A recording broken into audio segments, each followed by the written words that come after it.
Camera off.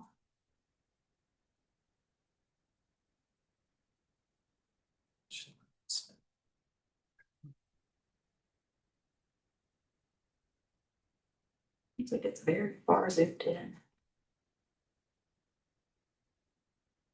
New, different technology. I have to say, I do not.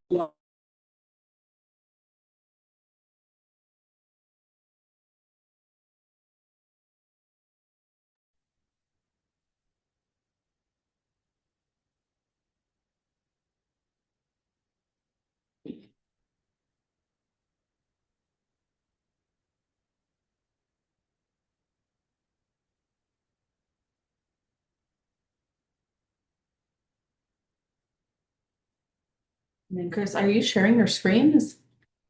Interesting.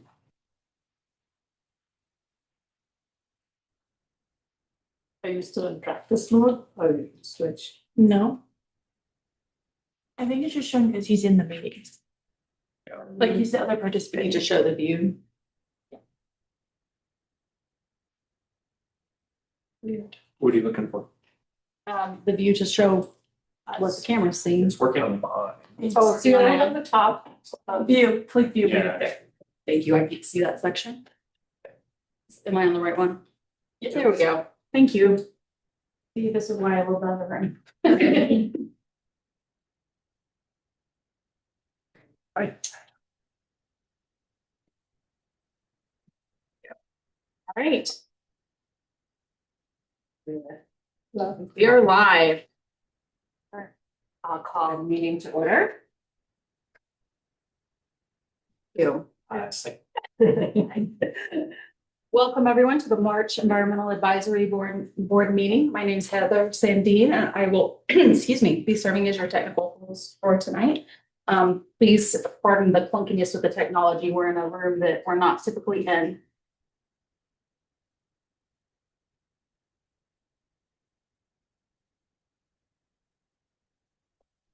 Great.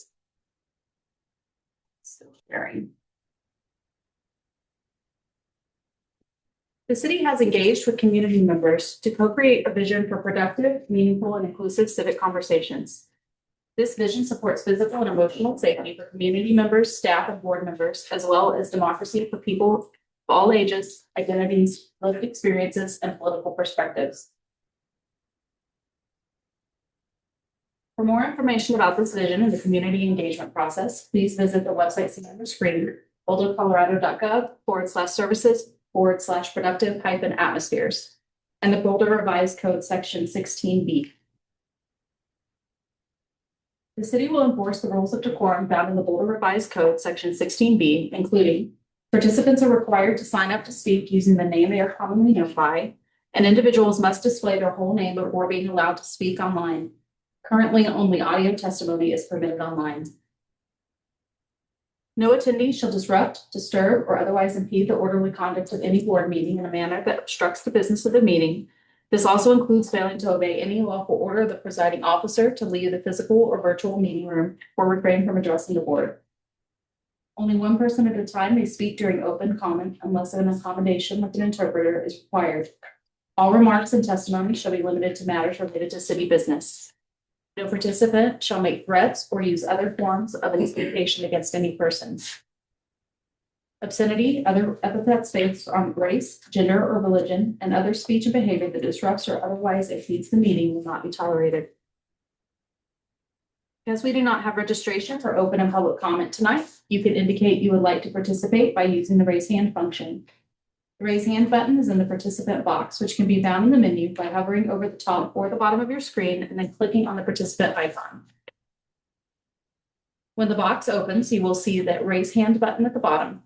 By clicking the button, you can indicate you would like to participate in open or public comment.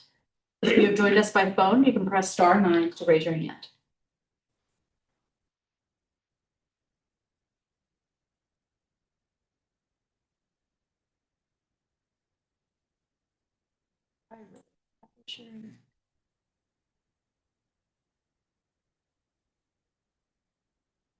We do have a couple of attendees.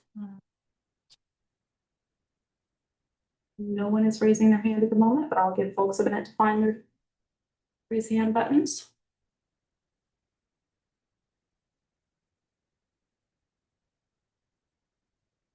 And seeing none, I think we are okay to move on. Great. A motion to approve the minutes from last month. Proposed. Great.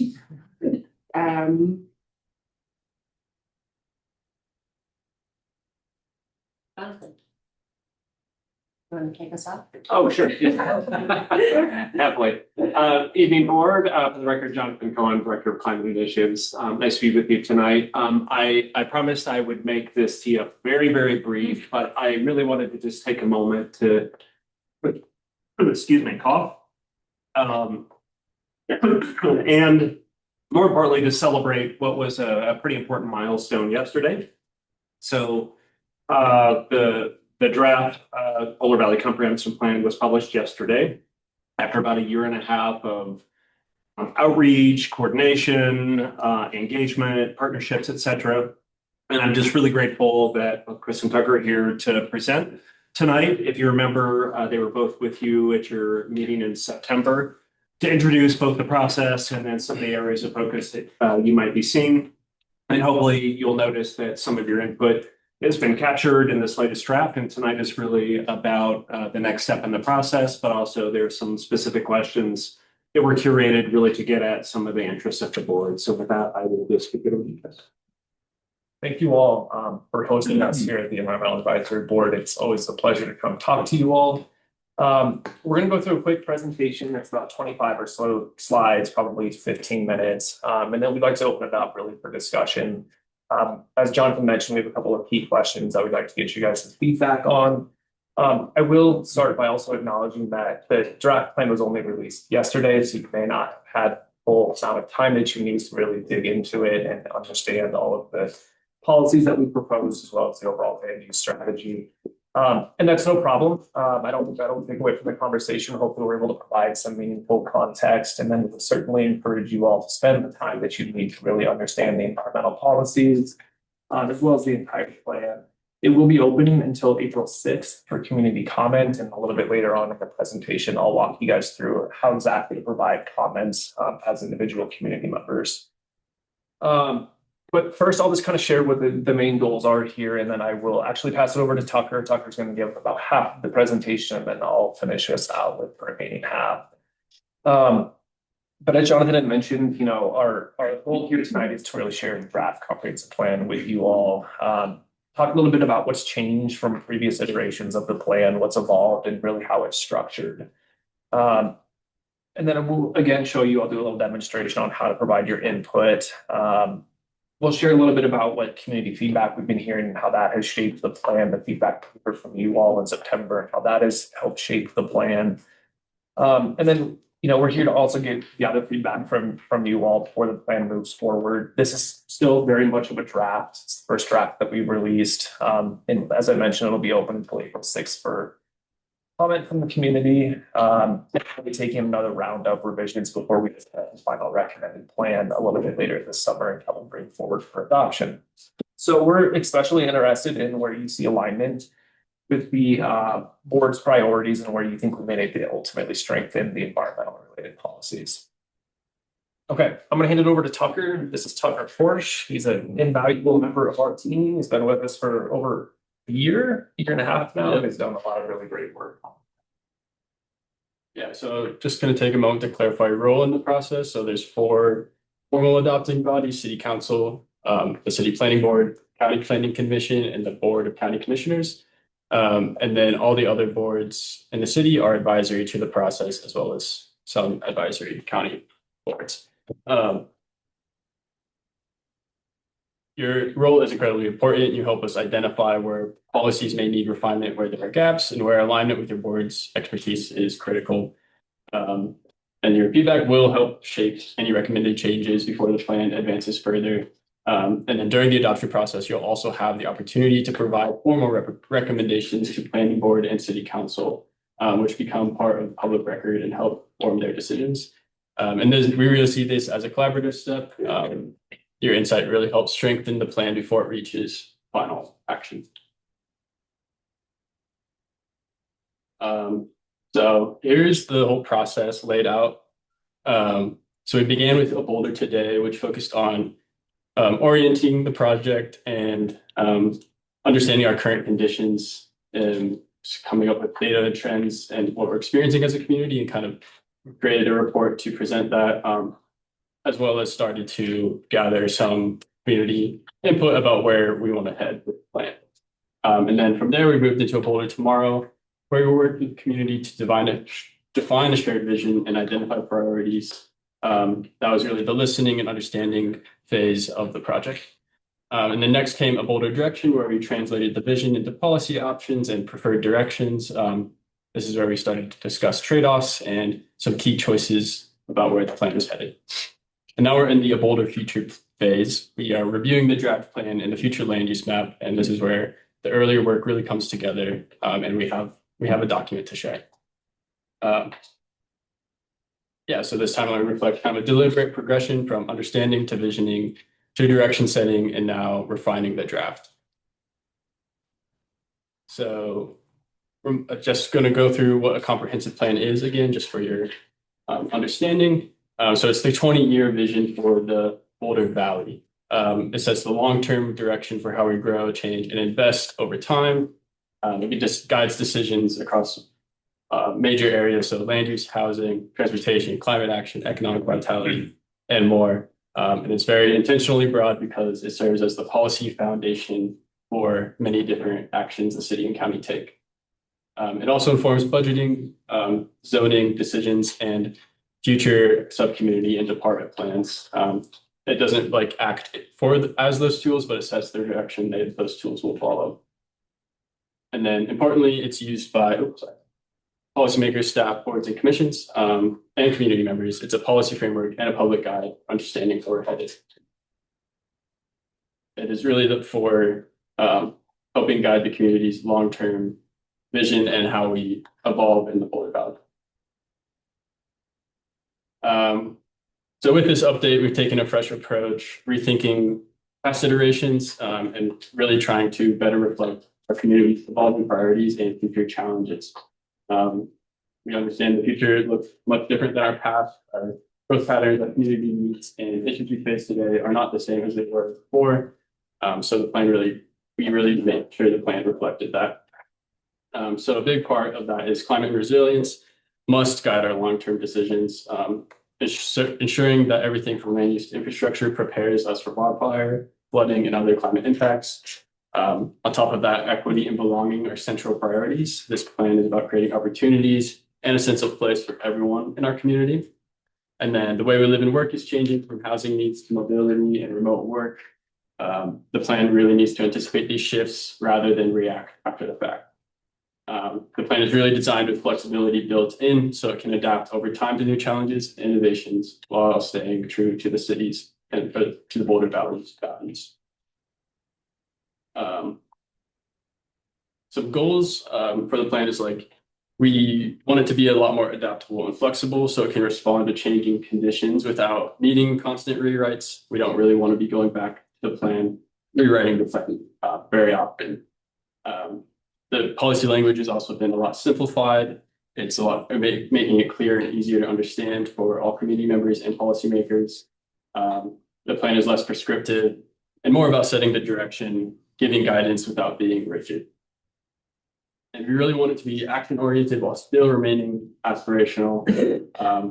So it inspires the community while pointing to concrete steps, and it's designed to respond over time, staying relevant as our needs, technologies, and priorities evolve. And then the foundations of the plan really do remain strong even with this update. So we want to continue to value a compact community surrounded by open space, protecting the land's natural systems, and vistas that make Boulder so unique. Strong neighborhoods and a sense of place remain central, giving residents a connection to their community. Climate leadership, environmental stewardship continue to guide our decisions, and this plan reinforces our commitment to sustainability. And then the collaboration between the city and county is key to this plan, and that is continued as well. This plan does have some new ideas that really emerged from our community engagement, new or reinforced ideas. So night economy is a new one, and then we've reinforced certain things like 15-minute neighborhoods and fleshing out what housing supply and diversity looks like. And we really rethought our future land use strategy. And then also know community engagement really led us to include more about local ag, food systems, arts and culture, social connection. Those ones really show bigger in the community engagement. So overall, what we heard was a call for connection. People want stronger connections to nature, our parks, trails, and open space. They want stronger connections to daily needs like shops, services, and transportation. Connection to opportunity, access to jobs, education, and resources. And then another one is just that connection to housing, making sure homes are available, affordable, and fit diverse needs. And finally, there's a call to strengthen connections to each other in general, building a sense of belonging, a community across Boulder. And I think that's something that's really emerged in the last, 5 to 6 years after our pandemic.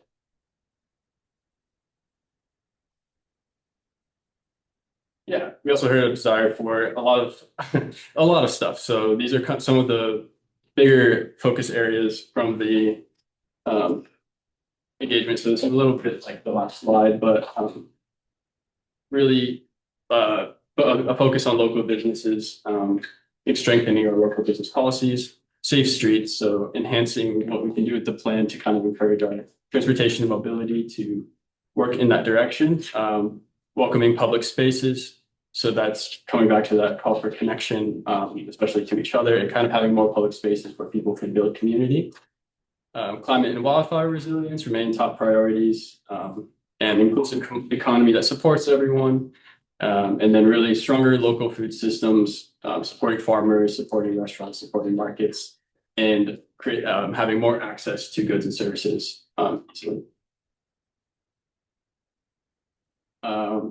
As I mentioned, that we came up with a vision for this update. So our community works together to ensure everyone belongs, to create opportunities for all, and to sustain the health of the Boulder Valley for future generations. And then kind of our statement on how we're going to realize this vision. So I'll read that out as well. Balance housing opportunities and economic activity with natural ecosystems and rural lands, serve as a model for innovation and action as we face a changing climate.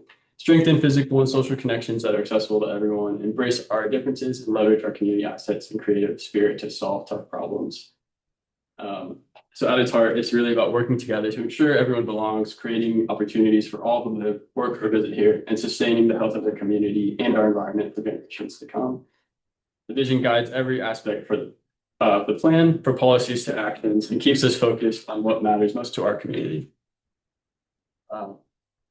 With that, I'll let Chris take over and he'll go through some of the policies, details, and land use framework of the plan. Well, all right, let's jump into the draft plan.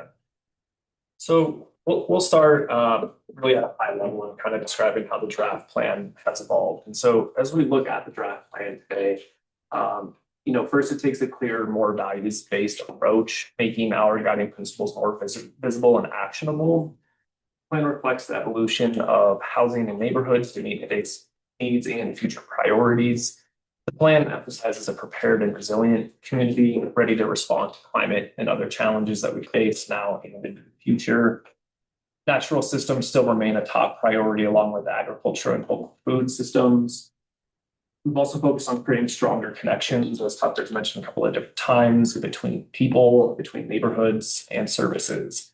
And finally, the plan does introduce a new future land use strategy that we'll dive into a bit. But ultimately, we feel like it aligns with the community vision while remaining flexible for the future. So we'll jump into the future land use and strategy, and then we'll talk a little bit about some policies. So previous iterations of the comprehensive plan actually had 26 different land use designations, and we have reduced that down to 12. And there's a lot of reasons for that. A lot of the previous designations had a lot of overlap. They were really kind of parcel specific designations, and we tried to be a little bit more broad. And so at the end of the day, we have 4 different classes. We have neighborhoods, we have hubs, we have systems, and we have special purpose designations. So within neighborhoods, previously, I think we had 7 or 8 different residential types of land uses, and now we have 2. There's a neighborhood 1 and a neighborhood 2.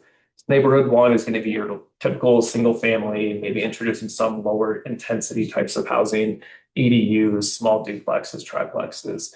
And then neighborhood two is going to be a little bit more intense, something that you'll find along more of our transit corridors.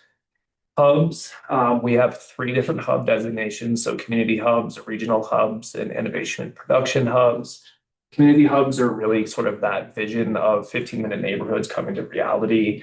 These are meant to be organic in nature. They will occur across town. There are many places that are already community hubs. There will be some future new community hubs. Think a lot of our retail centers. That's kind of what we're envisioning ultimately as being a more mixed use, community friendly area. Regional hubs, think the Boulder Valley Regional Center, so along 28th Street by Target, Whole Foods. Boulder Junction is a regional hub now. Innovation and production hubs are some more of those current mixed use areas where we introduce a little bit of potential industrial use, more mixed use environment. Systems, there's four different designations. So we have parks, pretty self-explanatory, all of the parks throughout the city. Greenways, sports familiar with our greenways. Greenways is a new land use designation. We didn't previously have a greenways designation, but they're really important, vital community assets, right? And so we ultimately believe that they do deserve their own use designation within the new framework.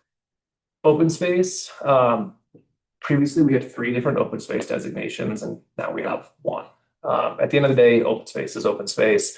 Whether it's acquired, whether it has development rights, we have open space. So we have one open space designation, and then rural lands, really the areas that are surrounding city limits. So what was previously Area 3, those are more of our working lands, rural lands. And then special purposes, pretty self-explanatory. These are our industrial areas, our facilities. So federal labs are included underneath our facilities, and then the university as its own designation. Can something be more than one? No, not typically. Every parcel is going to have its own designation. I will say though that there are some parcels throughout the community that we have proposed multiple designations for. Okay, so a few some. Yeah. Like I could see a neighborhood too and a community. Maybe. Yeah, like what would be like something that's like built shopping on the bottom and apartments top, where would that get seated? It could be in a couple different ones of these, and really this is kind of a good example, right? Because this new framework is meant to be flexible. Oh, okay, right? so At it the end doesn't of the day. have to necessarily. No, I think you could find a mixed use building where there's retail on the bottom floor and housing above in either a neighborhood two or a community hub. I'll walk through how we've defined these a little bit. You'll see there's some primary and supporting uses, so that helps add a little bit of clarity. What you might expect in each one of these. And the purpose of the consolidation was just to kind of streamline, make it more efficient with the land use designation. Yeah, make it a little bit more streamlined, more efficient, but also more flexible. The previous 26 designations were very rigid. They really strongly defined what could and could not happen. And so, this is a 20-year plan. Things can change in 20 years pretty significantly. And so we wanted to make sure that through the consolidation of 26 different designations of their flexibility, what could occur. And then going back to that previous example, there are appropriate places in town where you have a community hub that could have, retail on the first floor and housing up top, as well as within a neighborhood two designation. And the increased flexibility means you would have to go through a rezoning process with the 27, 26 other designations. Yeah. And so that enables you a little bit more wiggle room, flexibility to.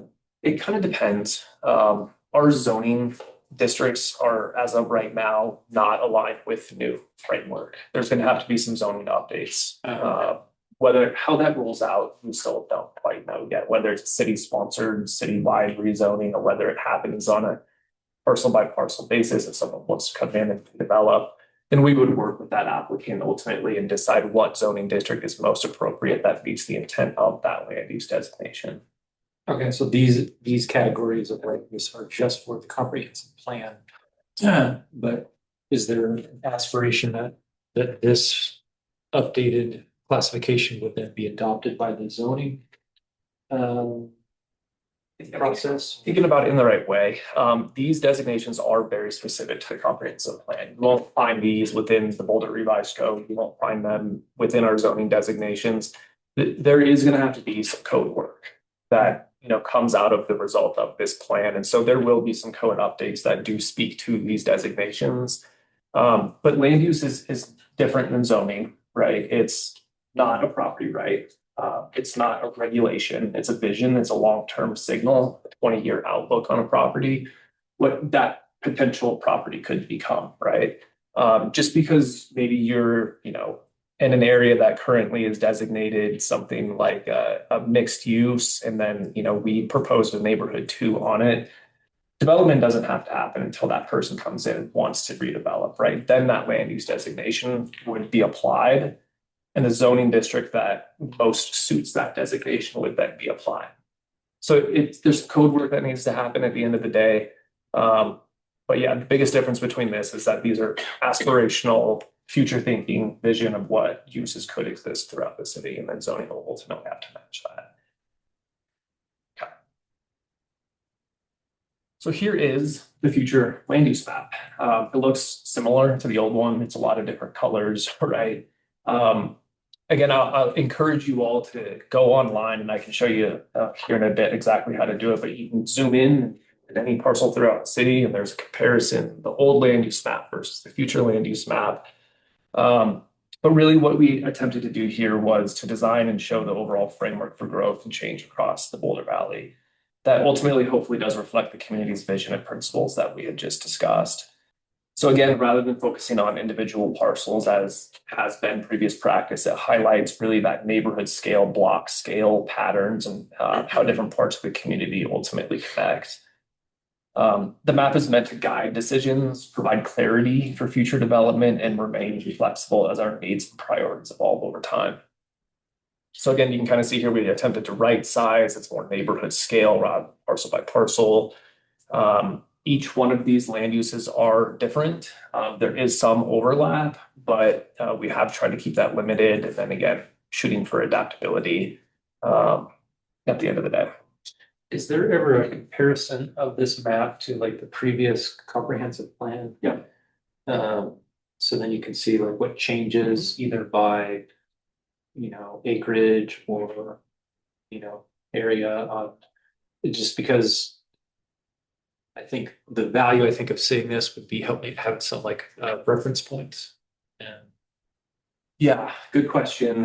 We do have a comparison. I'll show you here in a minute of kind of what that looks like. Though correct me if I'm wrong, what I might be hearing you say is if it would be beneficial to see some like statistics, right? Of here, percentage wise, here's how much of the city is now has a land use designation of neighborhood 1 versus what was previously a single family designation. We don't have that. That is something that we could look into. I think that would be an interesting analysis for us to kind of understand and take a look at. But what you will see is there's 2 maps online. And as you zoom in, both maps zoom in, both previous land use versus the new future land use. So I'll show you that here in a minute. And you can provide feedback on really any of the parcels throughout the city. So I mentioned previously how we define these these land use designations. This has evolved quite a bit. Our previous 26 designations, there was maybe a sentence or 2 that really kind of outlined the vision of that land use designation, but they also included some metrics tied to it. So what we envisioned, the dwelling units per acre, the density, the intensity, really those types of metrics are really more appropriate to find within the zoning code than it is the land use code. So we've stripped some of that out, but we have added some additional context that we hope is useful for the community and developers. So each one of these, this is just an example from neighborhood 1. We've added some language about what it is. So this is kind of your 1 to 2 sentence definition describing at a high level what the definition or the land use designation envisions. We've also added a section describing why it matters, as well as adding sections related to urban design and mobility. So tying transportation and land use together is a really important feature of this plan. And we think that we've added some expectations, both from an urban design and a mobility perspective that really tie it to the land use. And then we have primary and supporting uses, as I was mentioning. under what you can expect. So for neighborhood one, the primary use is envisioned to be residential, which could include detached units, or group living. Supporting uses could be a multi-unit, maybe a duplex or a triplex, 2 or 3 units. There could be some commercial, so retail, personal services, office, food and beverage, baker, artisans, and innovation spaces. And this is actually pretty unique to this approach, where we have attempted to try and introduce some commercial, neighborhood scale commercial activities into our neighborhoods. And that is something that we heard pretty loud and clear throughout our engagement process, is people want their neighborhoods to be a little bit more alive, a little bit more active, but at the appropriate scale. So we hope that this ultimately achieves that within neighborhood one. But that's kind of how our definitions are structured to this point, and that really carries through that overall structure throughout the rest of the designations too. So I'd encourage you all, I don't have time to go through all of them tonight, but as you are reviewing the draft plan, you will see these definitions for all of those classes that I mentioned, all 12. Okay. Here are our environmental related policies. There's a lot, right? And I'm not going to go through every single one of these tonight. We don't have time to do so. The reason I wanted to flash this slide up, there's a lot of text on it, is really just to hit home that this plan really does touch on a lot of different environmental related issues.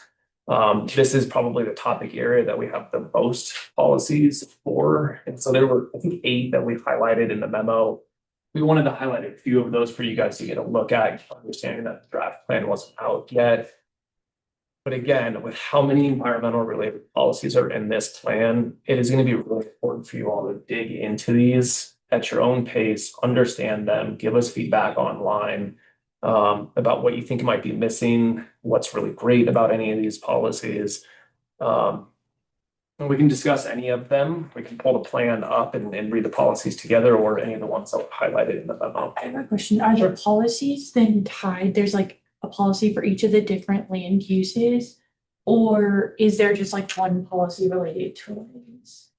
I wouldn't say that there's policies directly related to Because like individual some of them land apply uses. more to certain land uses. They do. The policies need to speak to the land use, and the land use kind of needs to speak to the policy, right? The land use map is a reflection of all of the policies that you find within the comprehensive plan. But some of these you may not see as strong of a connection to. Boulder Valley biodiversity, our natural systems designations kind of cover this. Climate action is a really big one, where we think all of our designations are attempting to introduce more mixed use, eco-friendly environments. But there's not necessarily like a one-to-one tie between the policy and the land use. I was just trying to figure it out. I know, yeah, it's complicated. I understand. And then, sorry, back to those policies. Sure. So is there overlap between some of these policies and the City of Boulder's climate action plan? And then how do those kind of, how do you view those as 2 different?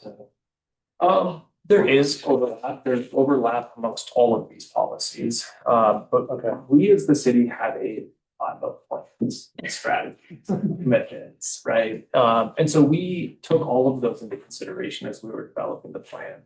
At the end of the day, we want all of our policies to speak to those individual plans, but those individual plans also need to implement the vision really that is established within these policies. And so the climate action policy, I do think, speaks to the climate action plan pretty strongly. But at the end of the day, as we look to update the climate action plan or the Parks and Recreation Department plan, all of those plans will be looking to the comprehensive plan for guidance, and ultimately any kind of update, because they do happen on a 10-year basis. Things change over that 10-year period. Department plans, the climate action plan also gets updated on a frequent basis. And so there is an inherent tie between the two. Does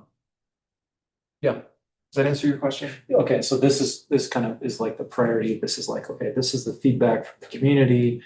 This is like the central source, and then the other plan should pull or kind of follow the lead of this. Okay, Yeah. that's it. This is the aspirational. Who do we want to be as a community? What do we want to achieve as a community over the next 20 years? I know exactly what you're showing. I wish I had it in the presentation. Noted to us in September. Yeah. Flow chart. There's a lot of different tools that the city has, including department plans, the climate action plan, the capital improvements program, that all look at the comprehensive plan really to help inform decision making. Right, so then I guess the expectation is the climate action plan. If there's kind of like, new priorities or new, focus areas that the climate action plan would then be updated to align with. Yeah, and I don't know what the schedule looks like, just because we're, going forward for approval of this plan doesn't mean that it's necessarily going to kick in updates to all of these plans, day one of this plan being adopted. But when the time does come to update the climate action plan will be looking to the Boulder Valley Comp Plan for guidance. And the comp plan is not necessarily going to provide all of the guidance for the climate action plan, but at a high, aspirational level, as we develop an update to that plan, it will be looking towards the comprehensive plan for that guidance. I'll just add, I think you answered that really well, and we're going through that update of the cap right now. And, there's obviously a through line between a lot of the various plans that the city oversees. And so that graphic, I think, does a really nice job of talking about kind of the aspirational vision. The climate action plan is an interesting one because it sits in the same kind of space as our racial equity plan, for example, which is there's a big chunk of it, which is also very aspirational, that talks about here's where we want to go, here's the condition that we're trying to create. But what's different in this cap update is that we're doing these big moves. And so the big moves contemplate and intersect really directly with the vision that the comp plan is laying out. And so they're going to work very complementary towards one another. But generally speaking, the way it's usually worked is you look at the time horizon and you look at the language to say, here's how we kind of create this blanket, this broad statement. And that's what the comp plan has always represented. And it also is representative of not just the city of Boulder, but also Boulder County. And so we start to then think about how other plans like the CAP and racial equity plans that are a little bit longer term, how do those nest underneath there? And then that graph does a really nice job, or the graphic shows then how the master plans of each department start to show up. And ultimately they all stitch together, the SARE framework and the citywide strategic plan. So they really work in tandem to achieve the broader outcome. And I think you're going to see a lot of the similar language when we launch. I mean, we brought back kind of the draft of the cap, and we're going to be launching it here just in a couple of months. So it was really actually fortuitous that we were working on these updates in a similar time frame.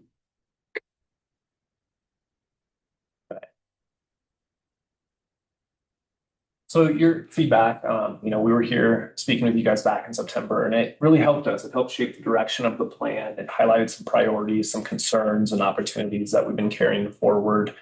So, you guys had expressed to us previously that we really wanted to ensure that there was strong connection to sustainability policies, to other community priorities, including housing, transportation, and economic vitality. Really, that sustainability should be influencing the entire plan at the end of the day. To make sure that we're integrating equity and environmental justice throughout, to strengthen language on renewable energy, and to highlight opportunities for green infrastructure and resilience. So implementation, what happens after this plan has been approved? I think it's really important to highlight that this is gradual change. There are some significant changes that we are proposing within this plan, but that change happens gradually. It's a 20-year plan. It's guided by zoning and other regulatory updates, area and sub-community plans, as well as capital investments. So as we were kind of just talking, there's a lot of different mechanisms, a lot of different tools that the city has to reach the vision that is described within this plan. Every city and county department has a role at the end of the day, and partnerships with the community are essential to making this thing work. The plan also connects really strongly to the citywide strategic plan, as Jonathan was just mentioning, really to ensure that there's coordinated action across all of our city departments. And really at the end of the day, ultimately this plan sets the direction that we want to go as a community. And there's a lot of future decisions that will ultimately bring it to life. So we do want to hear from you. This is an exciting moment. Our staff team has been very excited to get this draft plan out. We've been working on it for what feels like many, many years. I think it's been 14 months to this point. But we've done a lot of work and we're excited to share it with you. I'm actually just going to pop over to the website so I can show you guys. Bear with me as I navigate the screen sharing. I want to make sure you guys know exactly where to find the plan and where to provide us feedback outside of this meeting. Again, just recognizing that you probably haven't had as much time as you would like to review the plan, and certainly want to encourage that you guys do. So if you go to the project website, it's a boulderfeature.org. Probably been there once or twice. Draft plan is live, so that's the first thing that you're going to see. If you scroll down, you can read and review the full draft plan here. There's probably a little too many links, but you'll find your way. If you click on this, it will open the draft plan. So this is the draft plan here. I think it looks pretty good. You guys can give us feedback on that too if you want. I'll just scroll for a minute. There's a lot of introductory sort of current trends, what we're seeing as a community, some history, what has led us to where we are today. Some overall statistics, kind of, different key trends, as I mentioned, and really kind of what has guided some of the decision making in this plan. The vision and values is described here, everything that we've heard from the community, our community values. Tucker mentioned the vision, this is expressed here. And then chapter 3 is the policies. So there's 102 policies, which I will mention is a significant, also a consolidation. Previously, we had 220 something policies, and they were long and some of them very contradictory, some of them really great policies that have moved forward. So it's one of our goals, again, for this update to provide some clarity, some simplicity with the plan, make it a little more community friendly. So we've reduced that number down to 102 policies. These are all the policies. I'll quickly go through these. Certainly want you guys to spend some time reading through each of them, in particular the environmental related ones. There's what we're calling feature spreads as well, big topic areas that we heard from the community that took a lot of focus. This is an example, the future of natural infrastructure. So just some different insights that we've taken away, highlighting waterways, greenways, or tree canopy, biodiversity habitats, just trying to provide some context around the policies that we've ultimately described before the feature spread. There's one here on the future of arts, culture, and the economy. So a lot of different topic areas. As you go through this, is there anything in here related to the environmental policies that you feel like is a big shift from the current policy that would be maybe good for us to give focus and feedback on, where you Sure. feel like it's a 180 from the current policy? Or That's a really good doesn't have to be that question. dramatic. Yeah, no, that's a really good question. Environmental policy in Boulder has always really been a strong. Yeah, part that's of what I was thinking. plan. I also Yeah. want to review it, but want to be sure. Yeah, I think where we've taken it a little bit further, probably areas around local ag and food production, I think has been a really big focus of the community and some of the policy making that we've developed. Natural systems as an infrastructure for the city, I would say, has taken some leaps too compared to previous iterations of the plan. And the example I was just giving, that feature spread of the plan, I think this is kind of where that shows up. We're trying to provide some additional context about the importance of natural infrastructure and kind of how we see it moving forward. Especially with heat. Yeah. And Flooding. all these spreads also list which policies they kind of Oh, that's tie cool. into, so on the moving forward section. Okay, I'm going to blast through the rest of the policies so I can get to the land use map. I'm just trying to orientate you guys so that when you go home and you spend some time reviewing this, you're a little bit more comfortable with it. Yeah, so here's a feature spread on food systems. This is a big topic that we've heard, so we've added some additional context around it. And then here's the land use strategy. So if you want to understand the land use strategy a little bit more than what I've been able to describe tonight, certainly spend some time reading this. It describes some of the objectives of the overall land use strategy, what we were hoping to set out and achieve, how to use the land use designations and the map. This is provided here. And then this graphic you guys saw. Again, additional context really just around each of those classes. So what were the goals related to the neighborhoods class, the systems class, and then you see those definitions that I was mentioning. So that's kind of the makeup of the draft plan. There's a glossary here at the end. Here's all the different definitions, our systems class, parks, greenways. This will be a good one for you all to take a look at, provide us some feedback on. Let's see what else is there. And then there's quick chapter on implementation, how this plan ultimately kind of comes to fruition at the end of the day. Some of those we've already talked about, and then a glossary here at the end. So that's kind of what the draft plan looks like. When you are ready to really dig into it and provide feedback outside of this meeting, you can do so. You just kind of have to keep scrolling down this main page. So we have some high level questions overall, the plan as a whole. How well does it really support the vision that we've developed from community input for the Boulder Valley? And then if you want to expand on anything, kind of give us some high level feedback. This plan does a really good job of achieving this. It falls short of achieving this. I'm concerned about this trade-off. You can provide that in this text box here. Then we've tried to break it down a little bit more community friendly, where we've grouped all of those policies that we were just scrolling through to different topic areas. And these are the sustainability, equity, and resilience goals that the city has established. So it just kind of frames the different policies that touch on each. So if we go to environmentally sustainable, you will see all of the different policies related to environmental sustainability for. So you can click on one, let's say we want to help ecosystems, here's the policy, you can read it. Then if you keep scrolling down, there is similar questions that we were asking before. So how well do these environmentally sustainable policies support the vision for the Boulder Valley on a scale of 1 to 5, 1 being the lowest, 5 being the highest? And if there's anything that you want to include narrative-wise within this text box, you can do so. You can provide comments for any of the different topic areas that we've highlighted.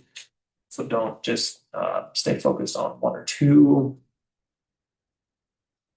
Then we have some opportunities to provide us some feedback on the future land use map.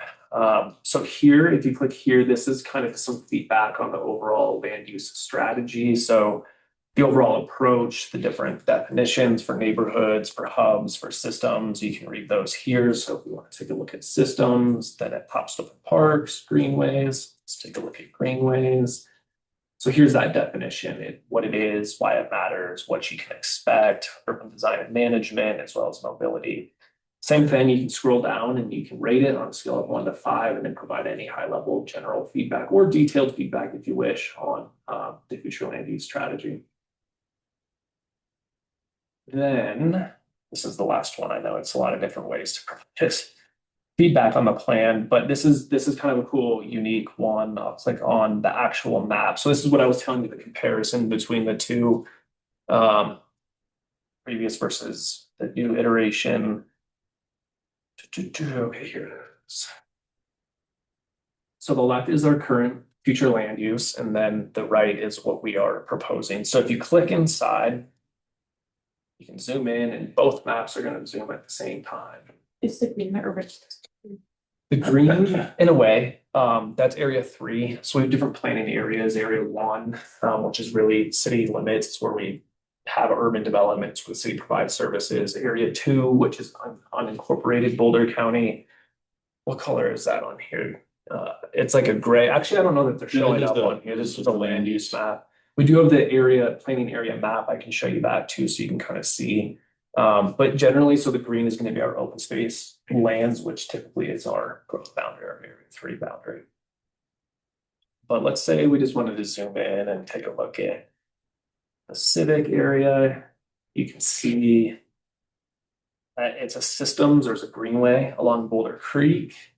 And then we have systems as PK, which is park. Previously, it was PKUO. There was public designation. So if you want to go in and take a look at a part of town that you're interested in, you can really kind of compare and contrast the two different designations. And I think really what you'll notice is that there's not that big of a difference between the two. There are some areas in particular along our transit corridors that we're hoping to get a little bit more intense development. But at the end of the day, I think you'll see a pretty similar comparison between the two. It's really within the definitions of what's allowed and what we're envisioning for these areas where I think some of the differences come in.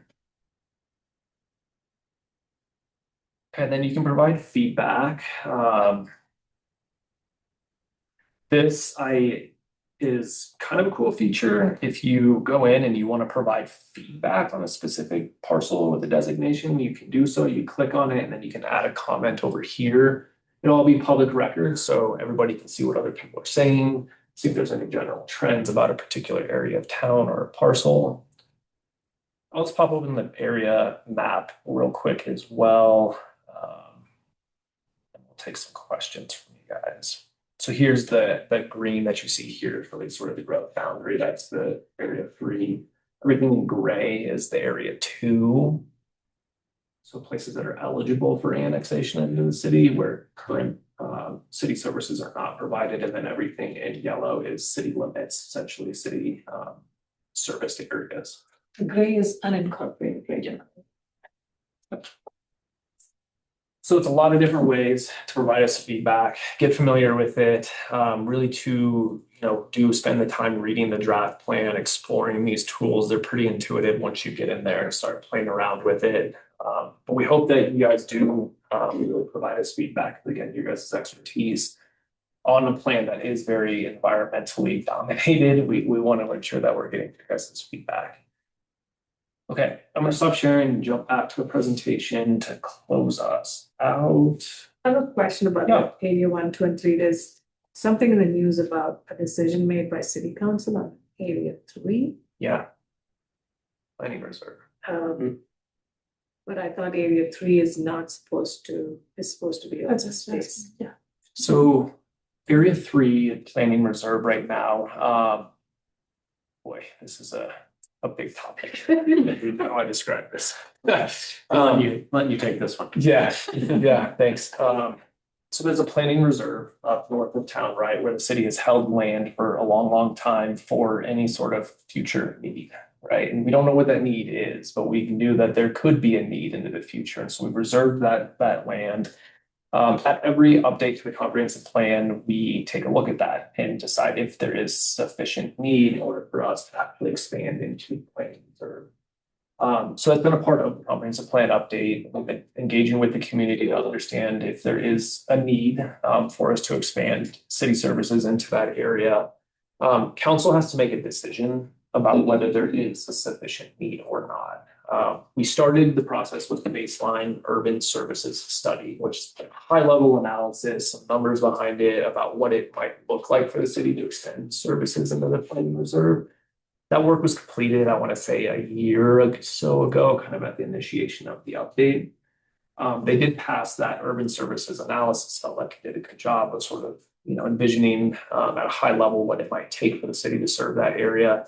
And the second step of that process was for us to, again, engage the community, do a community needs assessment.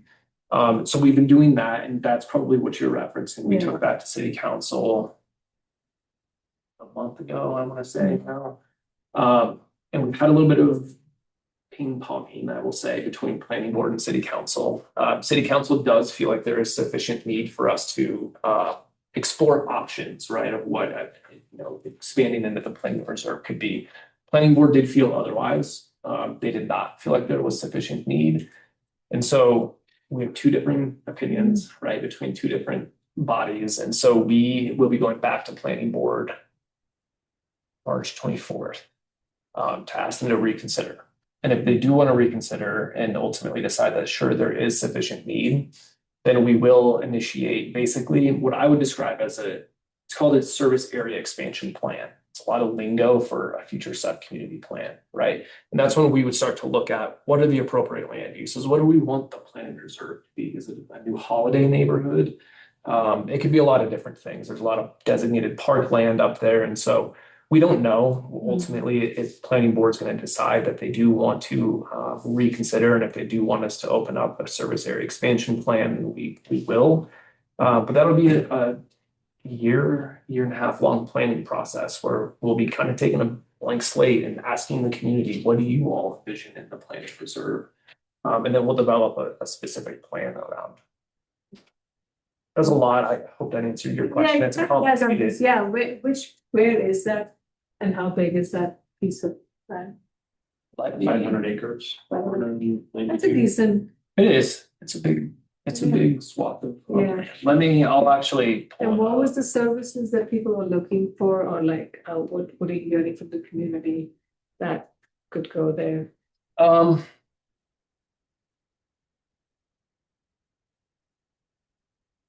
housing.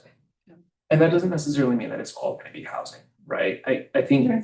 that is the number one need across the community really is for more options, more attainable housing in Boulder. And so I think that that's the direction that I think city council has wanted us to explore. They have been very adamant, though, that they want some guardrails on that, that if we are gonna expand it into the planning Yeah. reserve, that we really have to hit it right, and that it is attainable housing. And it's not just more market rate luxury homes for people. So there's some guardrails that council is attempting to put in place for us, which I think will be helpful. I'm gonna share one more time just the planning areas map, so I can show you exactly where the planning reserve is. Let me zoom out. So we're somewhere down here, middle of Boulder. This dark green swath up here. US 36, Broadway, starting to head toward Lyons. Yeah, toward yeah. Boulder. That's like, I know that area. That's where the like gateway. Yeah. park. Yeah. Okay. Yeah, Yeah. yeah, I mean, as you can I see, it's a see, big yeah. swath. It's a decent sized spot. Yeah. I guess. Interesting. Yeah. Yeah, because it's like this kind of a similar community growth across, right? What is that neighborhood called? Holiday. Holiday. Is it Holiday or Holidays? Yeah, it's Okay, close by. I can see how that can be. A bit controversial. Okay, let me bump back over to the presentation. Not on planning board. Huh? He said we're not on planning board. That is interesting. No, I was intrigued too. That's why I was asking. I was trying to understand if you could change the boundary or not, because I thought they were trying to change the urban growth boundary. I didn't realize there was this reserve area. That's Yeah, so.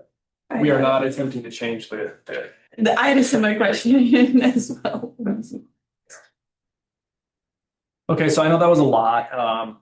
Again, I really encourage you guys to spend some time taking a look at the draft plan and you'll get familiar with it. It's taken me a little bit of time to get familiar with it. I'll be honest, it's been in a Word document for some time now, and now it's in a more visual presentation, which I think is helpful for all of us, staff included.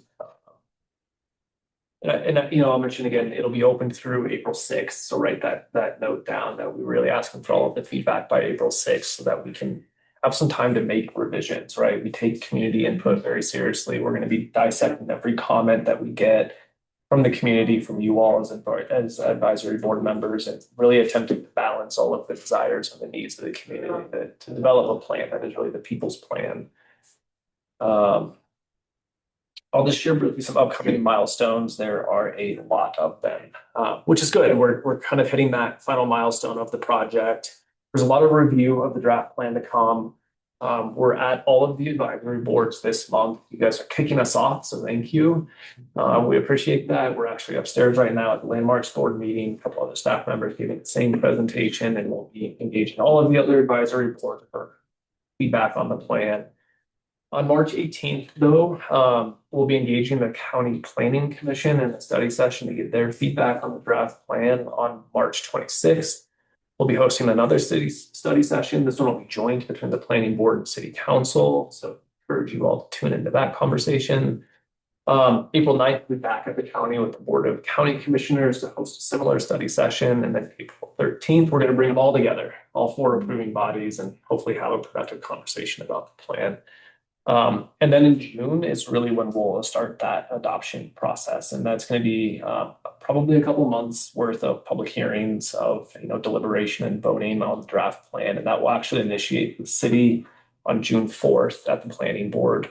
Some of the county dates are a little bit in flux right now, so I can't necessarily describe exactly what those are at this moment in time, but really June through July is going to be really sort of the important public hearings and adoption process. Okay, so we included 2 questions. We're happy to take feedback on anything that you guys heard today, anything that you've seen in the plan, if you've had a chance to take a look at it yet, but did want to provide some key questions that could hopefully guide the conversation. The first question is, are there any environmental policies that lack clarity or measurable action within the draft plan? And the second question being, are there environmental issues that are underrepresented in this plan or insufficiently prioritized? Okay. happy to take any questions. I know we've kind of been asking them as we go. I'm sure you have other questions. I would be happy to attempt to answer. Or we can take feedback, whatever's for the best.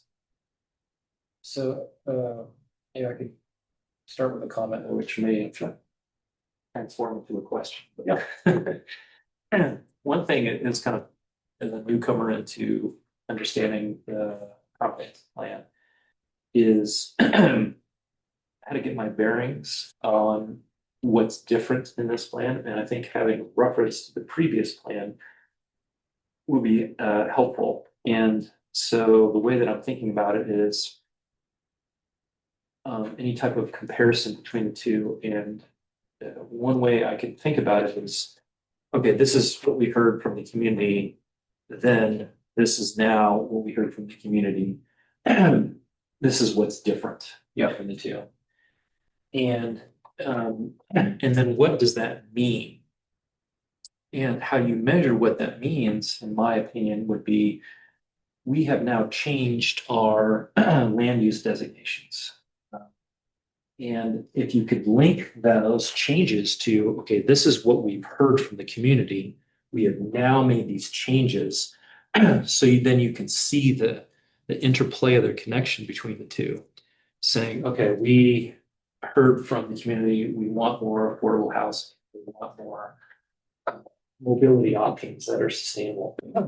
And then reflect that by, okay, so therefore we have changed some of our land use designations to reflect that. Sure. And then you could see like the amount. So it kind of connects those two. I don't know if there is also a way to kind of link funding priorities, like, okay, here's the budgets that was associated with the previous comprehensive plan. Now we've got a new flavor, we got a new feedback from the community. This is how we're now adjusting our, funding or whatever it is that, to show that you are taking that feedback from the community and now this is what's different. Yeah.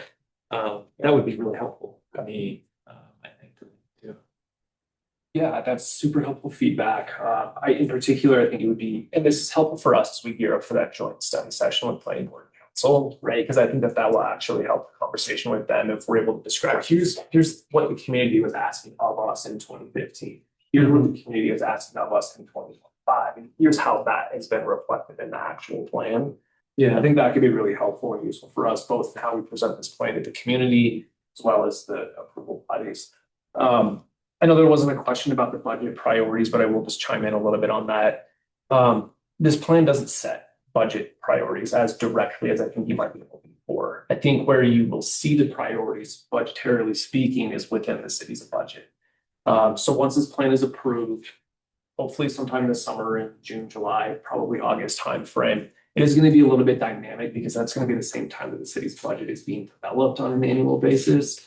And so I think that the budget is going to kind of have to be looking backwards with a formally adopted plan in the 2015 plan, but also looking forward for what's about to come in the new 2025 plan. But I will say that budgeting decisions, just like regulatory tools, subcommittee and area plans, the climate action plan, they all look up to the aspirational level guidance that's expressed within the comprehensive plan. And so it's our hope and our desire that as the budget does roll out, you will see the direct connection in budgeting priorities across all of our city departments and how they're implementing the vision that is expressed.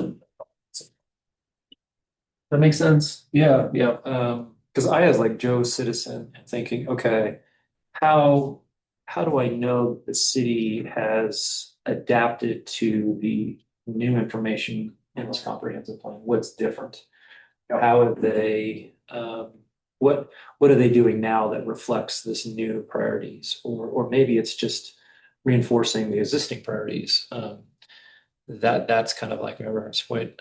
The question I have now is, as once you've established the comprehensive plan, and the departments that look to that for guidance and updating their other plan, action plans, or otherwise, as well as like, a new take on their certain policies or revision on their policy positions.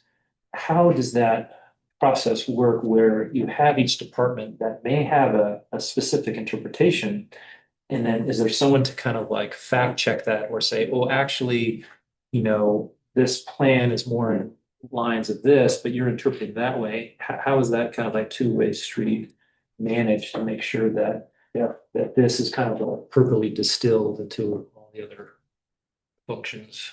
A lot of interdepartmental coordination. Okay, yeah, and we're really good at that as a city organization. We're working with the climate team, very, very frequently. So when these new plans get developed, there's typically someone on our staff team, a comprehensive planner, that is within that project, right? So when we used to develop our old version of department master plans, I was actually the master plan coordinator. So my job was to sit on a committee with all of the departments that do those updates. And my job sitting at the table is to ensure that, I'm providing policy direction that's been expressed within the comprehensive plan as those conversations are happening with climate, Parks and Rec, master plan, different plans like that. So we're very sophisticated, I would say, and we're good at doing interdepartmental coordination. Once the plan has been approved, that's really when our job starts to become to implement it. And we kind of have to embed ourselves throughout the entire city as other planning processes are happening to ensure that the vision and the policies are accurately being reflected. And there's some interpretation of policies, right? We've developed them in a way that we want them to be flexible. They need to be action oriented.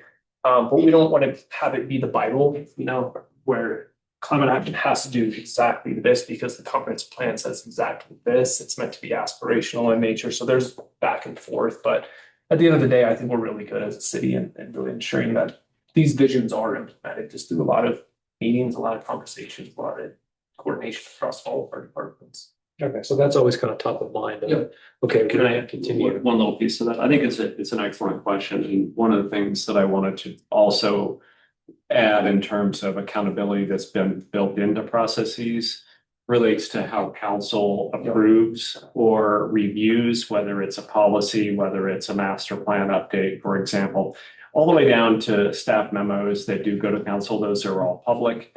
And there's often reference to say, how does this policy support or work with and represent the policies or vision in the comp plan or in other specific plans? And so that accountability, I think, is really important because we've been trained now to really understand that we have to draw those dotted lines and really understand how it's showing up and supporting or not. So there are times that we do actually bring forward something to say, no, in fact, there is counter arguments for these types of things. We just have an honest reflection of that relationship. And so that accountability, I think, has been really powerful in the last few years. Okay. So it sounds like this is top of mind. There's always an emphasis on making sure there's clarity, there's mutual understanding, and that there's that dialogue going back and forth on making sure that this is what we intended. This is your interpretation, making sure. So I don't have a question because I have not read through the document. I will, and I'll need to be that. But just at first, like, perusing over here, it looks great. I really love the changes in the land use and making that simpler and so. And also it looks like you guys just did a great job at tying together like transportation, housing, and climate. And I'm just like seeing that throughout and appreciating it. Thank you. So looks great so far. I don't need it. I look forward to it. I have a question, but it very well could be in the plan. And if it is, I apologize. It's just not annoying to put in front of this. I'm curious if you thought at all about like, I see greenhouse gases here, but like tying that into like health equity and chemical exposure, whether that be in our waters. I see Jonathan nodding, so it's probably just not in our packet. I'm sorry, it's like at the plan. But that's one thing I could see missing, but if it's in the plan, I know we've been this little, and I've been bringing up like the impact, whether that's PFAS or any of those other things.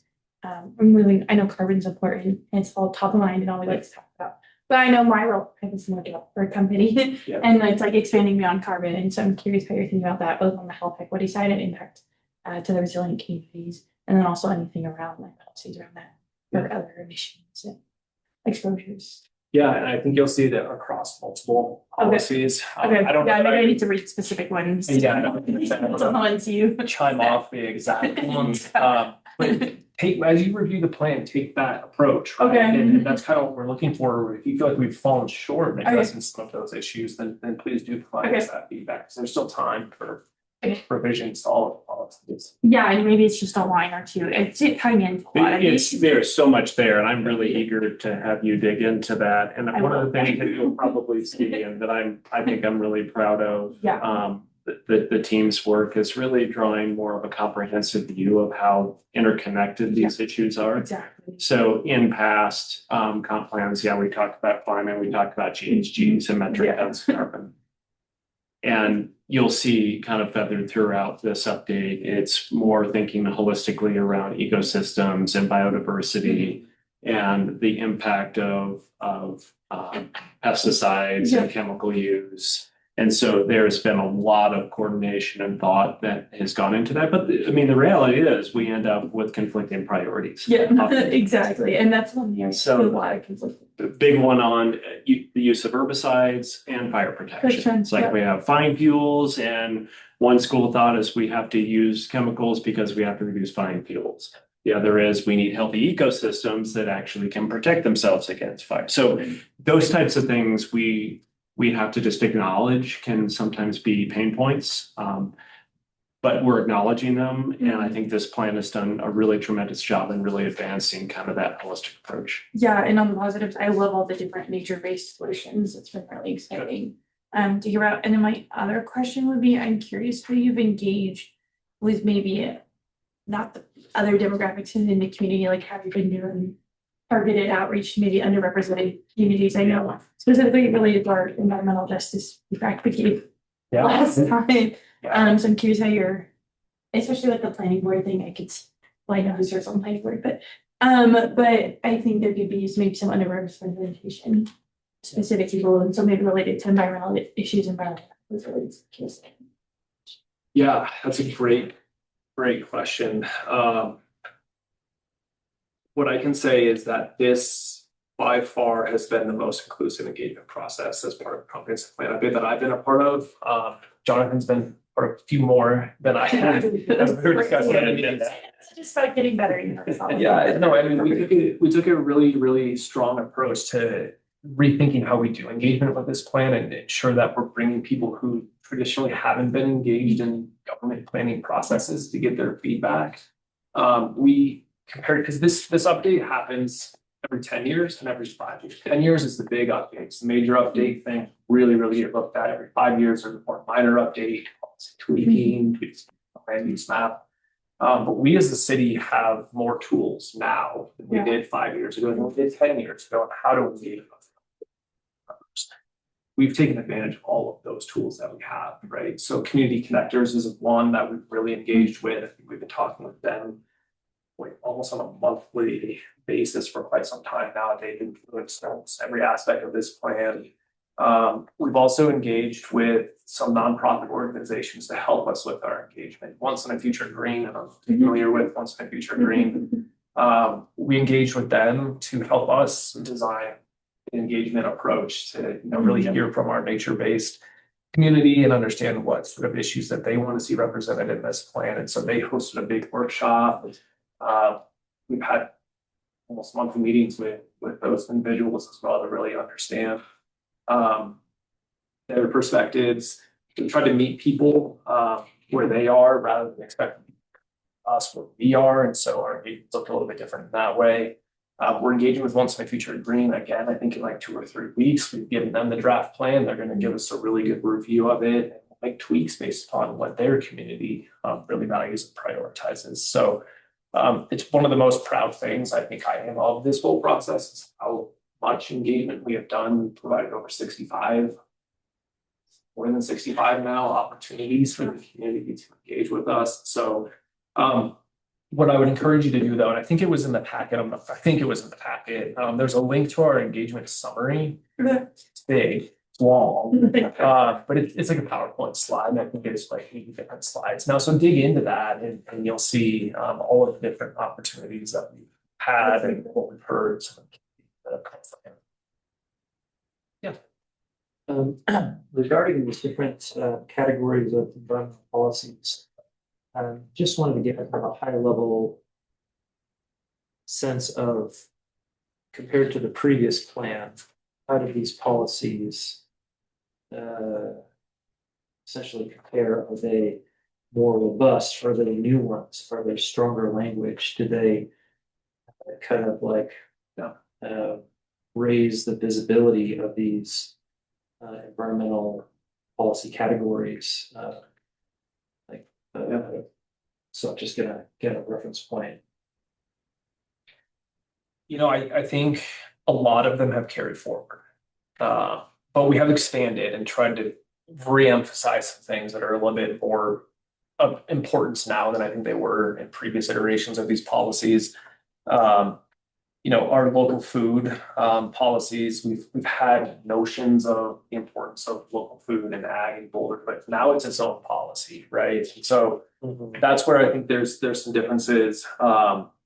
Another one that I will say that I think has evolved really, really strongly in a good way is our fire adapted communities policy. We've always recognized that we face a risk from wildfire, from other natural disasters, from flood, but we've developed a fire specific policy. So that's another example where we've sort of taken it a little bit further than we have in the past. There's other policies less environmental related that I think are a little bit more easy to compare and contrast against. There's a new policy related to the night economy that hasn't existed before. That actually does have a climate aspect too, right? As we get hotter, it's going to be more important to have people, having the ability to enjoy a night environment when it's cooler, right? The climate impacts related to that. So it's a little bit of a hard question to answer without doing a sort of an analysis or really getting into the weeds of it. But the big topics, invasive species management, that was the previous iteration of the comprehensive plan, our fossil fuel consumption and GHG emission reduction. Those were all priorities that we had seen in previous iterations. I would say, if anything, we've simplified and tried to be a little bit more action oriented in the policy language and removed some of the fluff, is what I'll call it. To ensure that they're really simple, they're really clear. You can read the policy and you know the direction that we're wanting to head as a community. Because one thing that I'm trying to get a sense of is, so we have a list of all these policies, and then I'm trying to get a sense of, okay, which of these have kind of like grown in their priority or their, emphasis in.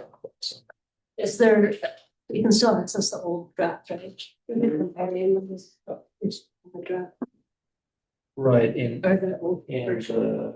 yeah, even if you change kind of like the language, what is an evidence that, okay, this is now rising to the top and we're gonna have more funding, more policies, more interdepartmental discussion.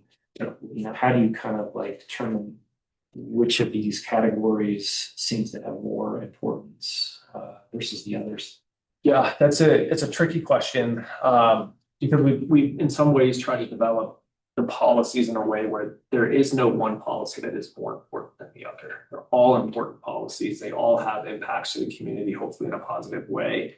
But just through the engagement that we've heard, I do think that there are some policies that will carry a little bit more weight. And as decision making happens at City Council, at the Environmental Advisory Board, hopefully we developed policies that respond to some of those more important topics. So if fire adapted communities is a really strong focus of City Council, of the Environmental Advisory Board, there's a policy in there that speaks to it. So the policies are really meant to be used by advisory boards, by council, by community members, by city staff to elevate priorities that emerge really over the next 20 years.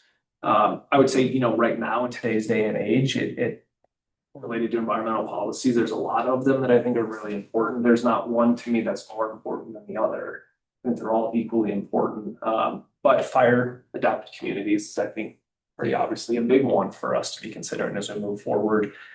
Nature Everywhere is a new policy, actually, if I'm looking at the slide here, that we've tried to really describe as nature as an infrastructure throughout the city, almost like a city service, right? So I think that that's an important one, but the plan hasn't been developed in a way where it calls out, hey, these 5 policies really are the focus of the city over the next like 5 years or so. There's other tools that I think can take these policies and take the vision in the comprehensive plan and elevate them. Citywide strategic plan could be an example of that. The climate action plan is that continues to be refined. Those are really the tools and the mechanisms I think that they can take the policies within the plan and start to prioritize them. In particular, I think too, like when we get closer to work planning, I think the comprehensive plan in some ways also impacts the work plan, council priorities that they establish. And so, fire is an important topic right now. If council wants to set that as a council priority, there is a comprehensive plan policy that supports that action by council or the environmental advisory board decisions that you all make. Okay, so it's through the implementation, through other plans and the councils and the budget that the priorities then start to kind of naturally flow. And this is just like, okay, are we making sure that we are focusing on the vision or the purpose, the ethos, the essence of what we receive from the community as guidance, but then in terms of the implementation, that's kind of like department specific or whatever. Okay, that's good. Yeah, for sure. And gosh, maybe this is a good way to think about it. Like the policies and the comprehensive plan is the ingredients to a recipe that you want to make, right? And you can add this ingredient if you want, you could remove an ingredient if you want. And then they all come together through a department plan, through a citywide strategic plan, through the climate action plan, and then we cook the meal, right? And then that's kind of what you have. So it's more of a menu of options. They're all really important. Again, there's some of them, there's inherent trade-offs that come with these policies. None of them are going to be totally transparent and clear in the ways that I think some people might expect. But I think that's a good way to think about it. It's like a menu or a recipe of different ingredients that you can ultimately use to make good decisions, whether you're an environmental advisory board member, a city council members, and council priorities, development of a sub-community plan, a climate action plan.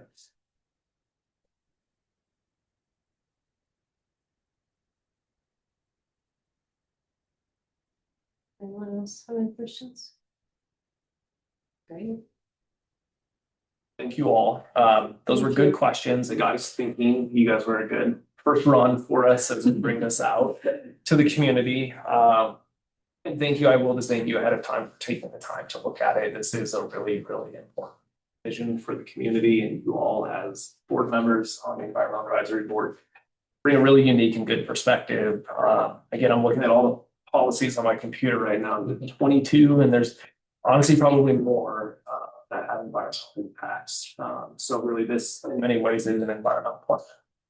At the end of the day, that's what our community is continuing to voice as they always have. So I will mention that we are going to host a community open house next week on March 10th at the Dairy Arts Center, 4:30 to 7:30.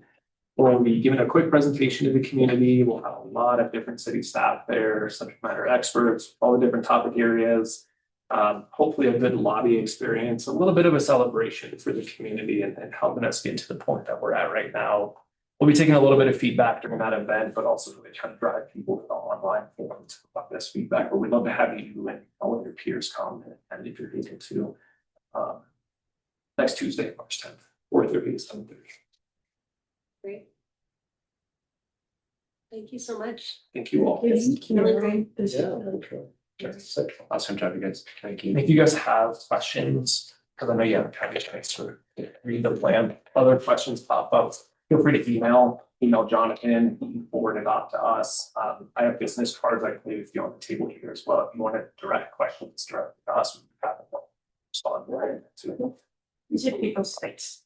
Yes. April 6th is the cutoff date. And it's really because we need to make revisions to the plan. Yeah. As I mentioned, we're going to take every comment, read each and every single one of them and consider them and consider the trade-offs of the feedback that we're getting, and we'll make some revisions before we bring a final recommended plan. And the final recommended plan, I should mention, I don't know the exact date off the top of my head. I don't know if you do. Maybe we haven't established yet. Mid-March is when like the final recommended plan is going to get released. I'm not mid-May. Did I say March? Mid-May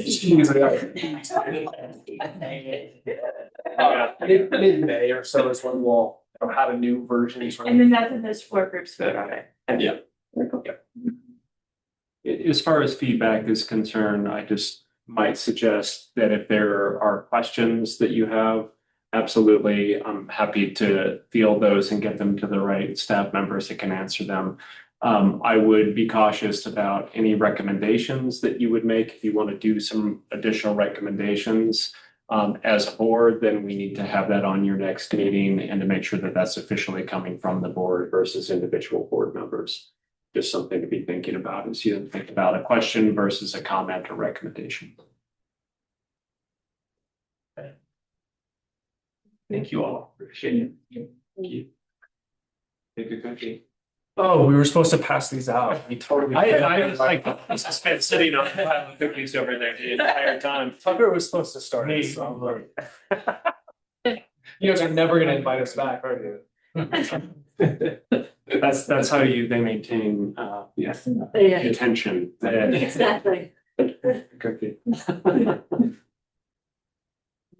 Great, I think we just have general announcements. Right? Oh, it is. Wow. Yeah, so thanks, Hannah. I'd just jump in really quickly and say, there were a number of questions, I think that surfaced at your last meeting, attempted to try to answer as many of those as possible. And I think those were included in your packet. They were included in the email that came out. One of the things that we didn't answer, and I'm still working with Heather Stauffer, I think it was a question of the summary from last year's legislative session and what kind of successes did we see. You're still compiling some of that work. And so we'll make sure to get that to you. I didn't forget about that one, but she's new obviously to the role, and it's something she's trying to put her own spin on in terms of how she wants to provide that information to the community. Didn't forget about that one. I'm throwing the lifeline over to Heather in terms of what we have scheduled for next month. It's our new board members' first meeting, so we'll have swearing in new board members. And I'll be honest, I don't know off the top of my head. Other than that. So if you remember at our last meeting, I went through a number of items that we were anticipating calendaring with the board. There are some upcoming things, obviously, that we'll want to be speaking about. The one that is still landing in terms of a date, we are going to be doing a first update with council on one of their priorities that I've mentioned to you that my department is leading. That's hardening the grid. So looking at impacts from the PSPS. How do we want to think about developing some objectives? What do we know about Excel's plans and what they're not going to do? What are opportunities for us? What regulatory authority would we need? Are they technology solutions? Are they things like undergrounding or microgridding? Are they, going to the state capital or the regulators? So that's a conversation, obviously, that we'd like to bring to you probably more than once in 26. So we do have time scheduled in April with council. And so one of the items that we may be trying to squeeze in is a quick update on what we intend to highlight with council at that April session.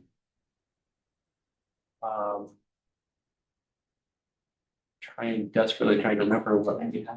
I pulled up the list and we had not landed on solidly landed on which topic it's going to be. Okay. So stay tuned, but we have a whole number of them and we're trying to sequence them in a really good fashion. And also part of the challenge is making sure that we have stuff available to future presentations. And then the only other thing that I wanted to raise in more of just a general update to the board, may have seen some of the recent news about our climate lawsuit going to the Supreme Court. And so just wanted to offer an opportunity if you had any specific questions. I'm happy to raise those. Obviously, we're transparent in terms of what the case is about. But I think it's an interesting opportunity to kind of elevate and remind everybody of the importance of accountability in this case. So we're eager to see what's going to happen with that case in the fall. It's not been calendared yet. They went through their process of relisting. And so once they got through, they decided they do want to take the case, but it will be at their fall docket. Do you get to attend the hearing? Do I get to? Yes, I sure hope so. Get to, Yeah. I don't know the right word. Yeah, so we haven't yet determined that. Like fun outing. It is a fun outing, that's what I'm saying, Yeah. it is kind of cool to go. I'll have to get a new tie. You know what, I don't. Whether you do need a tie, but yeah. No, it's actually a good question. I took it as, what would representation be looking like? You see, our council, our outside legal counsel, our pro bono counsel that has been representing us since 2018, they would be doing the oral arguments. And I suspect that there would, be some group from the city that went there Yeah. just to listen and hear the case, directly. That's right. Looking for people to go, I'll go. Duly noted. On a paid for trip. No, I don't pay for it. EAB field trip. EAB field trip, exactly, there you go. Wednesday. Yeah, only Wednesday, Fridays. T-shirts. Yeah, I appreciate the sacrifice, you're welcome. Supreme Court oral arguments, why would you not go? You linked to Colorado Climate Week. Where's the city doing an event? Are you guys? Thank you. Yeah, there was a link there. It was something that I brought up at the last meeting. Sorry, I think it was very quick. Yeah. CSU, there are a number of events that are going to be taking place, both hosted here in the city and in Denver and some other locations. I just wanted you to have access. We're not hosting any events. We're going to be participating in some of those events, but I wanted to push that out far and wide to make sure if you had interest in attending any of those sessions that we're going to be. Are you here. doing any of the sessions at the Limelight? Yeah. I'll be there all day. No, good. I think it's April. Yeah, it's I got approved for a work day field trip to get to go. I think I double booked myself. So there's a lot happening for sure. Yeah, that's really good. Yeah, really. And then our next calendar is April 8th. Next meeting. That one's pushed back. Before we go. Yes. Oh, yes. So, was it a holiday on the past? Passover. Oh, Passover, okay, got it, yeah. It's great. And then do you have anything else? Good. Okay. Motion to end the meeting. Is that what I said? Yeah, not my favorite, adjourning the meeting. Yes, that's. All in favor? Aye.